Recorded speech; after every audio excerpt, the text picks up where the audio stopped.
હનુમાન ચાલીસા બોલો છો એ તો બોલો જ. હવે કેટલા લોકો હનુમાન ચાલીસા બોલતી વખતે મિલિટરીમાં હોય એમ કડક થઈને બોલે છે?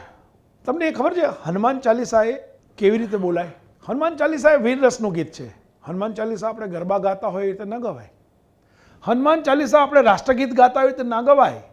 અને આપણે બધા તો એવી રીતે હનુમાન ચાલીસા, ભલે ઠીક છે તમે મનમાં જે રીતે તમને ફાવે કરો, પણ જ્યારે બોલવાના છે કે હનુમાન ચાલીસા વીર રસ જેમ હોય ને, વીર રસ પીરસતા હોય એવી રીતે હનુમાન ચાલીસા બોલાય. મને યાદ છે ઈશ્વરદાન ગઢવી એક બહુ સારા કલાકાર, એક એવા ગઢવી કે એને સાંભળવું ગમે. ઈશ્વરદાન ગઢવી ક્યારેક યુટ્યુબ ઉપર જઈને હનુમાન ચાલીસા ઈશ્વરદાન ગઢવી સાંભળશો ને તો તમને સાચા અર્થમાં હનુમાન ચાલીસા શું છે તમને સાંભળવાની મજા આવશે.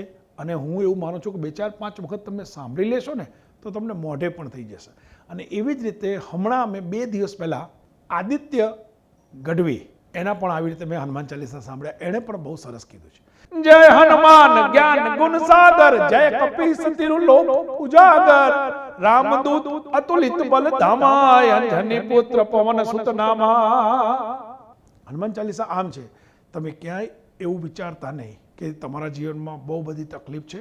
તમે આનંદની વાત વિચારશો તો એમાંથી તમે બહાર નીકળી જશો. જય